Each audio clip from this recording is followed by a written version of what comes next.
કચ્છ જિલ્લા ભારતીય જનતા પાર્ટીના મધ્યસ્થ કાર્યાલય ખાતે ભારતીય જનતા પાર્ટીના વિજેતા ઉમેદવારોની આવકાર આપવામાં આવ્યો હતો। જિલ્લા પ્રમુખ દેવજીભાઈ વરચંદ, પ્રદેશ મહામંત્રી અનિરુદ્ધભાઈ દવે, કચ્છ સાંસદ વિનોદભાઈ ચાવડા સહિતના આગેવાનોએ વિજેતા ઉમેદવારોને મીઠું મોઢું કરાવી શુભેચ્છાઓ પાઠવી હતી।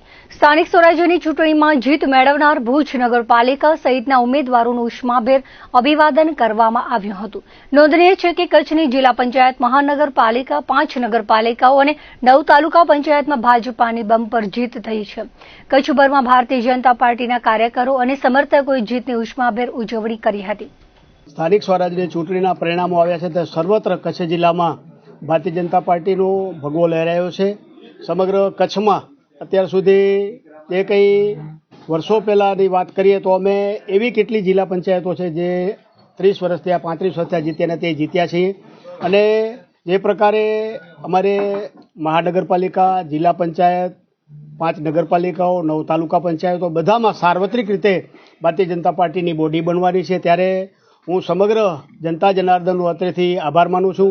દેશના યશસ્વી વડાપ્રધાન નરેન્દ્રભાઈના નેતૃત્વમાં જ્યારે અત્યારે વિકાસની રાજનીતિ લઈને જ્યારે આ ચુનાવ થયા છે ત્યારે ગુજરાતમાં ભૂપેન્દ્રભાઈની સરકારે જે પ્રકારની વિકાસની રાજનીતિ કરી છે એને કારણે આજે સર્વત્ર બધી જ જગ્યાએ એ ભારતીય જનતા પાર્ટીનું હવે હું ચોક્કસ કહી શકું કે કચ્છમાં એ અમારા સાંસદ હોય, 6 ધારાસભ્ય હોય, મહાનગરપાલિકા, જિલ્લા પંચાયત, બધી જ નગરપાલિકાઓ, બધી જ તાલુકા પંચાયતો એ ભારતીય જનતા પાર્ટીએ હસ્તગત કરી છે।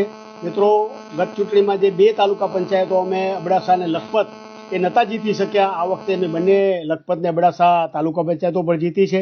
એટલે કુલ મળીને સાર્વત્રિક એ અમારો ભારતીય જનતા પાર્ટીનો વિજય થયો છે।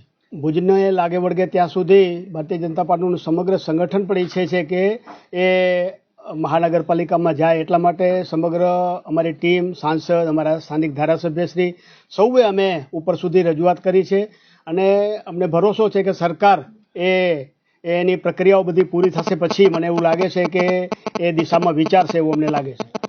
લોકશાહીમાં કોઈ પણ એ પાર્ટી ઊભી શકે, જીતી શકે, જનતા જનાર્દનનો એ ફેસલો છે, અમે એને સંપૂર્ણ સ્વીકારીએ છીએ। કોઈ પણ પાર્ટી જીતી શકે।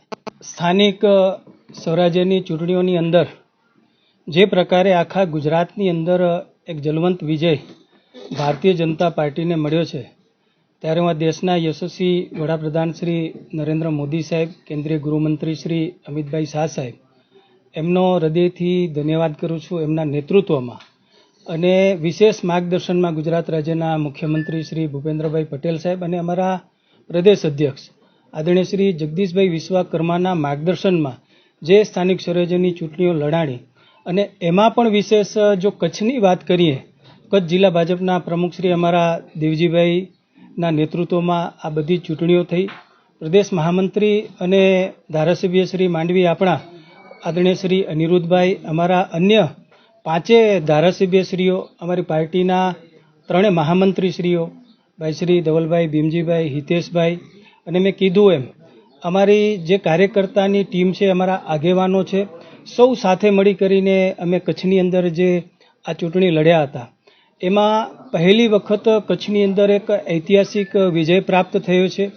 જિલ્લા પંચાયત ભારતીય જનતા પાર્ટીની બની છે, ગાંધીધામ મહાનગર પણ ભારતીય જનતા પાર્ટીની બની છે, 9 તાલુકા પંચાયતમાં પણ ભારતીય જનતા પાર્ટીનો વિજય થયો છે, 5 નગરપાલિકાઓની અંદર પણ ભારતીય જનતા પાર્ટીનો વિજય થયો છે। આ સાચા અર્થની અંદર કચ્છની જનતાનો પ્રેમ છે, કચ્છના મતદારોનો પ્રેમ છે। કચ્છની જનતા અને મતદારોએ જેમ 6 ધારાસભ્યો 2022માં ભારતીય જનતા પાર્ટીને આપ્યા હતા, સતત ત્રીજી ટર્મ મને જે કચ્છની જનતાનો પ્રેમ મળ્યો છે અને આ વાસ્તવિકતા બતાવે છે કચ્છની અંદર કે ધરતીકંપ પછી જે પ્રકારે અહીંયા ડેવલપમેન્ટ થયું અને નરેન્દ્ર મોદી સાહેબ જેમની દ્રષ્ટિ કચ્છ પ્રત્યે રહી અને આજે પણ કચ્છની જનતા એમને યાદ કરે છે, એમના પ્રત્યેનો પ્રેમ આજે જોવા મળી રહ્યો છે ને એ પરિણામ આજે કચ્છની અંદર મળ્યું છે। જેમ અનિરુદ્ધભાઈ અને અમારા દેવજીભાઈ સાહેબે જે વાત કરી કે અબડાસા અને નલિયા, અબડાસા અને લખપત આ બંને તાલુકા પંચાયતો અમારી પાસે નહોતી, આ વખતે બંને તાલુકા પંચાયતો પણ અમારી બની। એ ઉપરાંત દિનારા, પાણંદ્રો, ભીમાસર આ બધી સીટો 15-20 વર્ષ પછી ભારતીય જનતા પાર્ટી ત્યાં જીતી છે। આ જ એક ઐતિહાસિક જીત બતાવે છે અને કચ્છના લોકો અને મતદારોનો જે પ્રેમ જે ભારતીય જનતા પાર્ટી પ્રત્યે છે એ સાચા અર્થમાં બતાવે છે. હું હૃદયથી જનતાનો આભાર માનું છું. અમારા મોવડી મંડળ અને અમારા બૂથના બધા જ કાર્યકર્તાઓને હૃદયથી અભિનંદન પાઠવું. દરેક ચૂંટણી ભારતીય જનતા પાર્ટીના કાર્યકર્તાઓ કંઈક ને કંઈક ચૂંટણી છે એ કાર્યકર્તાઓને શીખવતી હોય છે. કોઈ હાર કે કોઈ જીત ચોક્કસપણે માપદંડો હોય છે. એ માપદંડોના આધારિત કાર્યકર્તા ભારતીય જનતા પાર્ટીનો નવું ને નવું કંઈક ને કંઈક શીખતો હોય છે. ક્યાંક પુષ્કળ સમર્થન એટલે કે માંડવી નગરપાલિકાની અંદર ક્લીન સ્વીપ, માંડવી નગર એ કોંગ્રેસ મુક્ત બન્યું છે. તો ક્યાંક સીટ એકાદ બે ઓછી થઈ હશે. મુંદ્રાની અંદર અગાઉ 20 સીટો હતી, આ વખતે 19 સીટો થઈ છે. એકાદ સીટ ઓછી થઈ છે. તો એ સંદર્ભમાં મૂલ્યાંકન દ્રષ્ટિથી કરશું કે ક્યાં ચૂક રહી ગઈ, કયા કારણોસર ચૂક થઈ છે. ક્યાંક ઘણી વખત ગણતરીના કારણોમાં જે સમીકરણ ગણતરીનું હોય છે આરક્ષણના સંદર્ભમાં, તો એ પણ અંદર અંદર ક્યાંક ને ક્યાંક એના જે નિયમો છે એ પૈકી પણ થતું હોય છે.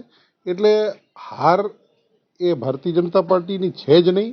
હું આપની વચ્ચે કહેવા માગું છું કે સમગ્ર કચ્છ જિલ્લાની અંદર ભારતીય જનતા પાર્ટીનો ભગવો નારાયણ સરોવરથી આડેસર સુધી લહેરાયો છે.